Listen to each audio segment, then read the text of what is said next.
Welcome to Minority Focus. I'm your host, Jimmy Moore. Appreciate your tuning in there.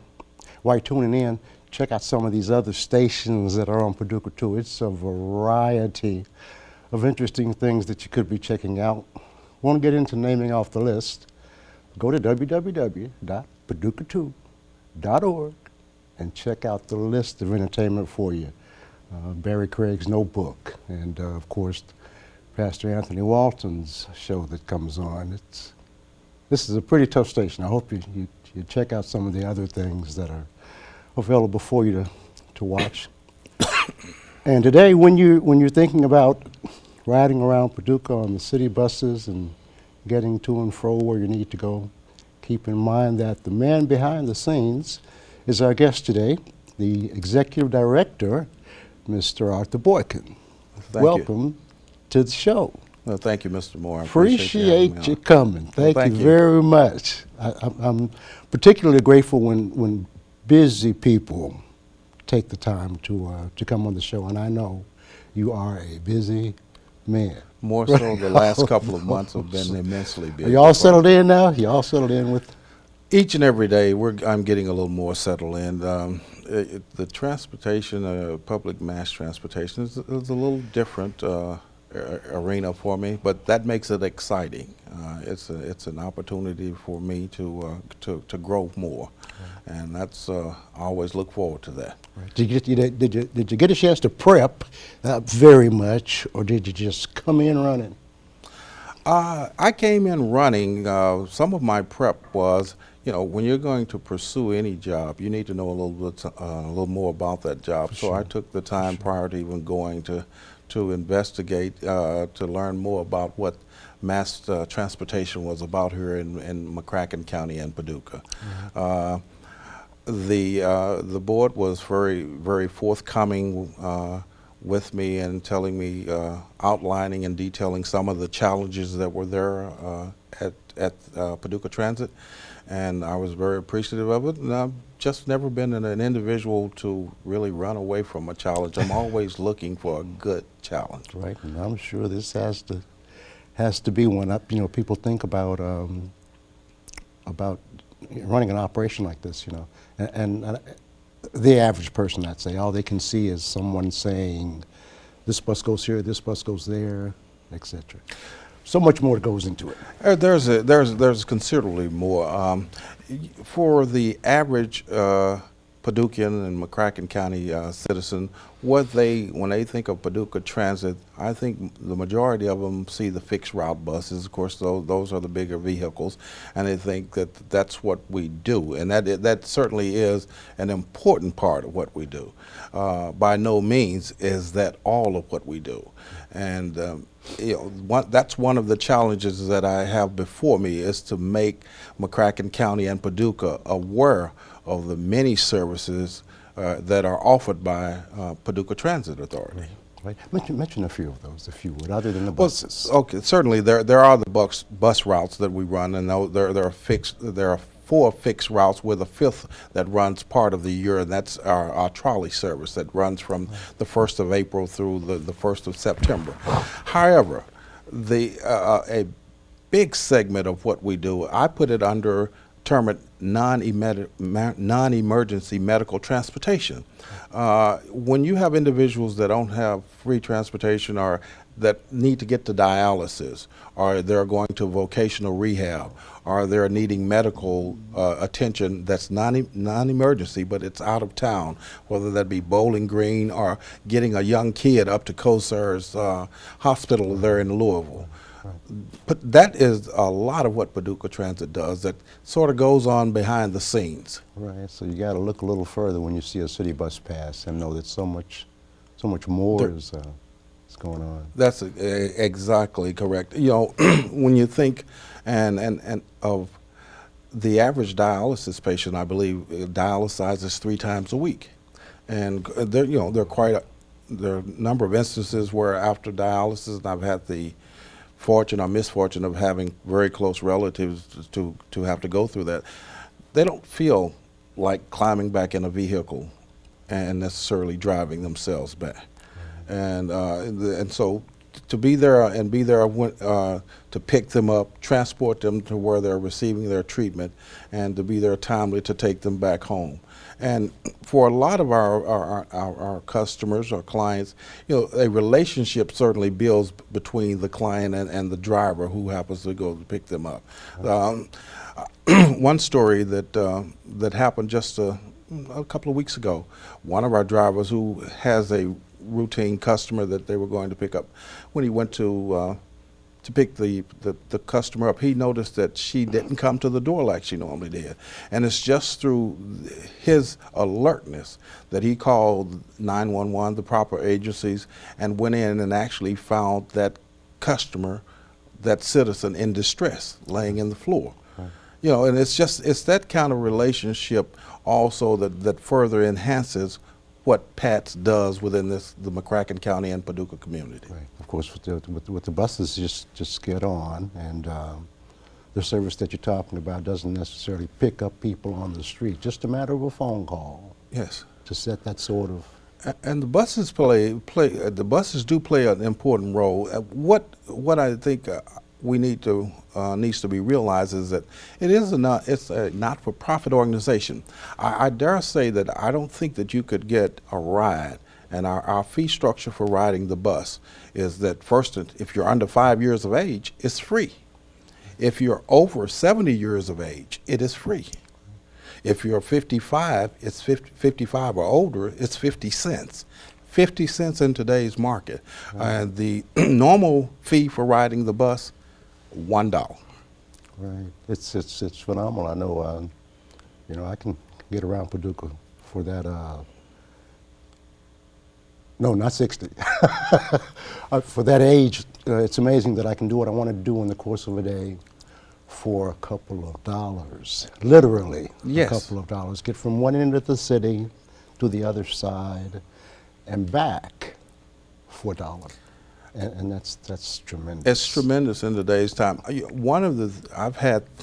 wanted to extend an invitation out to some of our officials so that they might garner just how important it is. And my invitation is going to be simple. I know that they're very busy, but I wanted to extend an invitation out to them if they can see time in their calendar to take 3 to 4 hours out any day. And I'd like for them to come. We'll pay for the ride, but I want them to come and get around Paducah using the mass transportation. Right. I think it certainly will add a lot of credence and credibility to just how crucial of a service it is. Not everyone has the luxury of going out in their garage and hitting their remote and climbing in their vehicles and getting to point A, B, and C, and wherever they're around Paducah. PATS certainly does that. Another aspect that I think that's not mentioned very often is they used to call it dial-a-ride. It is actually demand and response. Right. PATS will pick you up. You don't. If you say that you choose not to ride the fixed route buses, with 24-hour notice. You can simply pick up the phone, call 444-8700, and schedule your trip. Wow. They will come to your door, pick you up, take you to where you need to go. And I'd say, in my opinion, at a nominal fee structure, sure. It's $1.75 per mile. I've ridden some, and I enjoy it. Some people have different kinds of demeanors. That's normal. That's natural in life, period. But I said that to say some of the buses, some of the bus rides that I've been on, the drivers are wonderful, happy people. They make the ride enjoyable. I got on a bus once and Valentine's Day, mm-hmm. and saw 2 or 3 customers bring the driver Valentine's kisses, candy, or whatever it is, just because they like them, simply because they like her. And that's a tremendous... That definitely is, and that's one of the messages that I'm trying to communicate to all of our co-workers, is that particularly the drivers, they represent PATS. Quite often, I'm behind the scenes. The office manager, the HR, the operations. All of it, we are behind the scene. The people that the clients encounter every day, who are our drivers, that is PATS to them. And so we encourage them, whatever may be happening in their personal life, that they keep that in the forefront of their minds, that they're representing Paducah Area Transit. For sure. And certainly they can take a situation where an individual may be having a bad day or just not feeling well, and they can bring some relief, some sunshine, some gladness into that situation just by the attitude that they display. Right. I just listen to some of the drivers as passengers get on, greeting them by name. They know them, yes. Over and over. Why don't you go here? Why don't you go there? Someone asked a few minutes before the show. Why don't you go out in the county? You're getting all of that. Why don't you have the buses go here, there, and all that sort of thing? Well, and it's unfortunate. We had to modify our operational hours. Previously, last year, the buses ran from 6 o'clock in the morning until 6 p.m.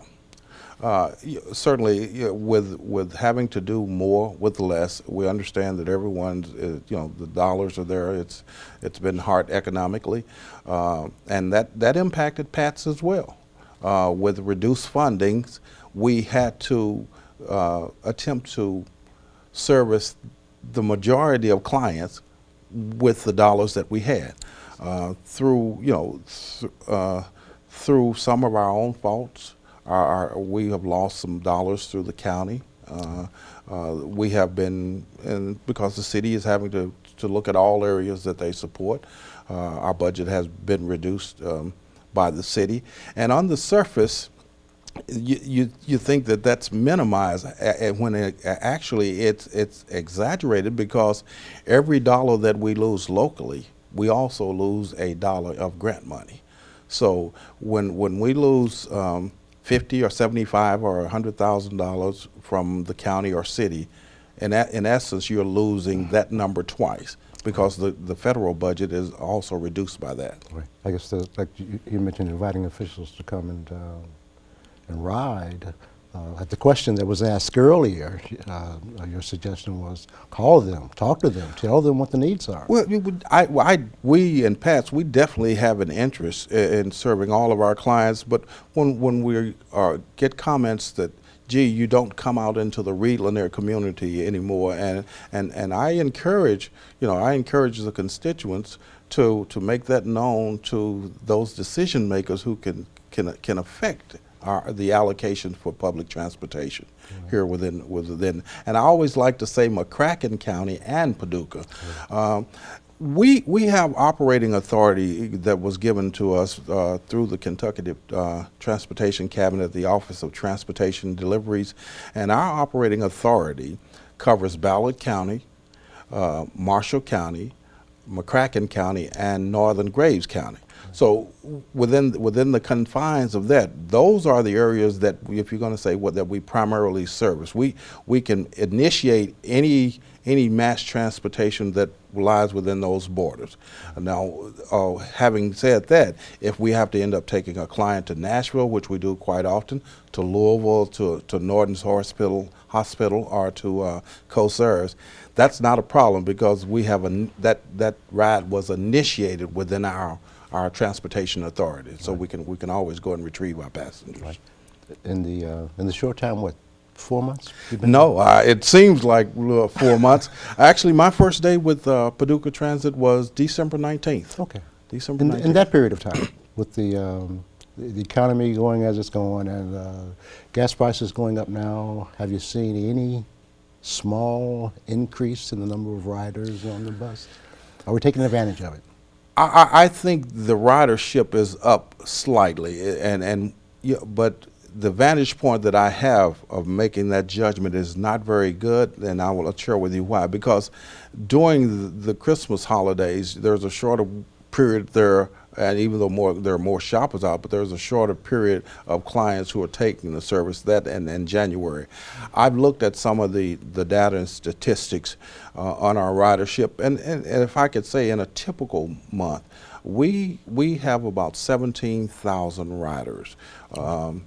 that's somewhere in the vicinity, the neighbor of about 12,000 that use what we call our fixed routes, which are the buses. And then we would have approximately 4,000 to 4,500 that are doing what we call Medicaid. Those are individuals that are needing some special treatment through the Medicaid system. Then we have paratransit.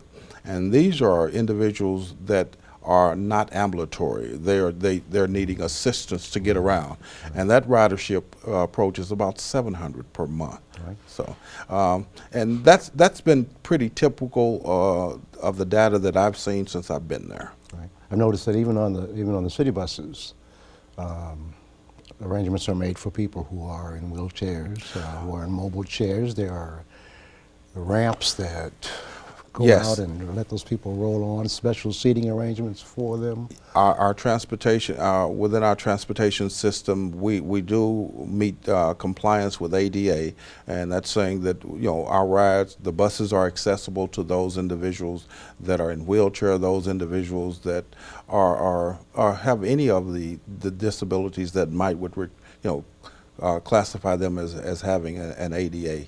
Right. City bus goes to point A, and where you actually work is at point B, which requires riding your bicycle. You can actually put that bicycle.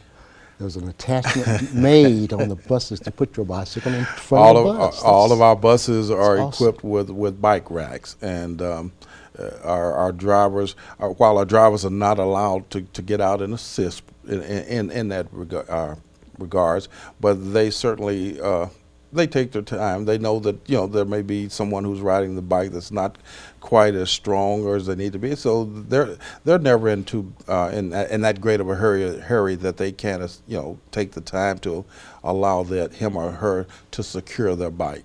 And the rider doesn't necessarily drastically change the schedule. I noticed a time when you arrive at the station downtown and other buses are gone. That doesn't happen anymore. Is that something you stopped? No, it is not anything that I stopped. I would like to say that hopefully I'm bringing a degree of ownership to the job for every coworker there, because I do believe that if I feel that I'm invested in it, then I take pride and I take a greater part in what I'm doing. And so I am attempting to bring that new attitude, let's say, that take ownership in your job. One of the things about the buses, you know, they're on what I say an hour cycle time, and if a driver is running what we call cold, and it's better to run cold than hot. It's better to be a little behind the schedule, because quite often many of the clients that are using, customers that are using the bus, they pretty much can say the bus should be at this particular point at a specified time. So if you're running hot, you stand the risk of getting there sooner than the client. And now if you're running a little bit, I said a little bit cold, if you're running very cold, they're going to call and let you know that as well. But if you're running behind slightly, within our vehicles, we have AVL, which we can tell if we can be there in the office in this dispatch room and tell if a particular bus is running hot and or cold. And then if a customer calls and communicates that, we can then relay that to him. Gee, he's going to be, you know, he's 60 seconds or he's a minute. He's at this particular location and he'll be there very shortly. I've seen some things that show particular caring in the things that. Of course, bus is not going to wait at a stop for anybody, you know, but an old dude can run a block to catch it. He won't take off and leave him. Hopefully, if the drivers actually see a customer coming, he or she will be courteous enough to not just pull off when you see a customer. During the midst of the storm this past week, one of the drivers came in and she was all aghast, and I said, well, what's the problem? She said, well, I missed a client. One of her regulars that she knew, but in the storm and in the weather, said that she thought she saw, but she wasn't for sure, and she had pulled away, and it really disturbed her that, one of her regulars that she would normally pick up at this particular stop that she didn't do it. And she's, it's raining hard. And that's the kind of attitude that you want with coworkers. That you want them to care about their jobs. You want them to care about their clients, because ultimately that's our purpose. We're there to be a service to the clients, to the ridership within McCracken, Paducah, Ballard, and Marshall County. I've spoken often to a number of people over the years that I remember the time when Paducah had trolley cars, the cars with the electrical thing up there and running on tracks. And all these years, nobody's ever remembered that. And then one day on a bus, a driver remembered it. Absolutely. It had that. Well, mass transportation, from the documents that I've seen, mass transportation for Paducah goes back to as far as 1870. And then some private entities took over the transportation, and that occurred or lasted till about the mid 1950s or thereabout. And hard economic times drove them out of business. Now, as we are organized and structured today, we were created by the city of Paducah in an ordinance that dating, I believe it was in 1980. We began operations in February of 1981 under Kentucky Revised Statute 96. So as it's operating today, we've been around since about 1981. And as I say, the authority is part of Paducah and also part of McCracken County. We're governed by a board of directors that is appointed by the mayor of the city of Paducah. The mayor appoints the board, and it's approved by the city commissioners. And that's there's an opportunity there. I had a discussion with Judge Newberry, and one saying, Judge, it's critical that we get your support. We need your support, and he assured us that he would look at and see what he could do. But he felt, and rightfully so, that Arthur, if we're going to support, we need a voice in that as well. So while I cannot make any assurance, I would love to be able to see, while the board is appointed by the mayor, I'd love to be able to see some collaboration in those appointments between those officials, so that each feels, as I said before, ownership. When you feel like you are vested in something, it makes you feel that much better about what's going on. Exactly. And so I certainly could understand Judge Newberry's vantage point that he would like to have some vesture, some dialogue about who is appointed to the board. But that's how we're governed. Quilters are coming. Yeah, there was a meeting today relative to that. Yes. I wonder. I know things are being considered and planned and what have you for handling that situation. Ironically, Jimmy, we won't do that much different when the quilters are here for a couple of reasons. Our routes are called fixed. Okay. It's pretty much mandated by the state that you don't begin deviating those routes. So when the quilters are here, the operations manager, who's tremendous, has been a tremendous help to me. Don English was meeting today with the I'm going to say the quilters out at the Civic Center, and that was one of the things that he was meeting with them about of what we could and could not do with the trolley service. Within that, we're going to be we're going to get it as close as possible without deviating our schedule to accommodate the quilters, because they're vital too. They're a vital part of the community. It's a large influx of economic capital for the community. But more importantly, we want everyone that has an experience with Paducah Transit to walk away feeling like, gee, I really got great service. Sure. So anything that we can do to expound upon that, we will certainly do under the guise that we still have regulations that we have to adhere to. Some of those regulations we've gotten, we kind of got a hand slapped about running charter services. Well, being a public entity, we're not allowed to compete with anyone that's private. So that's why you see all of the various buses that you see. I've had questions, I've fielded questions today about, well, why doesn't Paducah Transit do that much more when there are large tourist attractions here in town?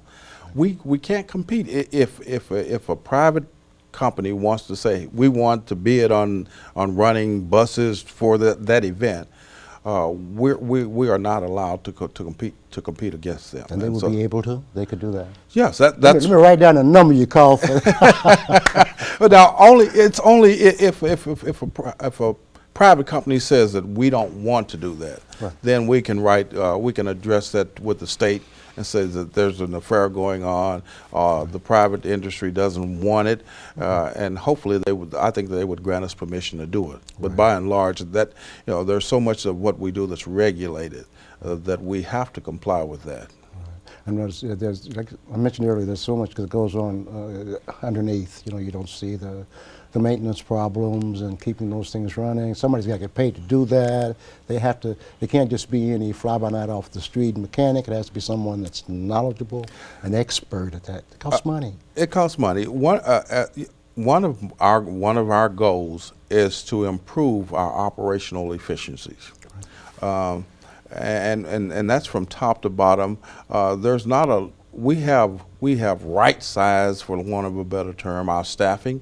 I think that those that have been around the community for some time, you can probably recall when the employment level at PATS maybe approached 150 or so individuals.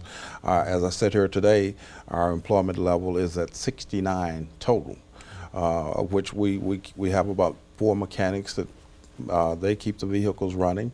We have a number, if I sit here right now, I would say we have approximately 50 drivers. Not all of those are full-time. Right. We have some part-time drivers, and that's what they desire. They want something to keep them active. Right. And then we've got a staff there of 7 dispatchers and CSR, those are individuals receiving phone calls and scheduling the rides and the rest of the office administration. Well, the buses touch pretty much every corner of the city. You can get to pretty much every corner of the city. And I would suggest go to X Point and walk. I've read signs downtown on buildings, historical type things, about when this started, when this building was erected and why and by whom and all that. Mm-hmm. I've learned some things just in walking maybe 3, 4, 5 blocks or waiting for just a bit and taking a walk to get back to the station to catch a bus. I've learned a lot and I enjoyed it a lot. Get out there and ride them. It's fun. It really is. And the drivers are tremendous. I know that what you do is involved. I don't know that I could, but then we've got people like you. Very honored that you came. Well, it's a pleasure. Appreciated that you came. Maybe we'll talk to you again sometimes about it. Okay. Very honored. I look forward to it. That's another goal, is to increase the overall awareness of just Paducah Transit. We want to increase the priority. It allows our older citizens, our citizens with disability, to live a more independent life. For sure. And that's a big value. Get out there and ride it. Thank you, Mr. Boykin. Appreciate you coming. For Minority Focus, I'm Jimmy Moore.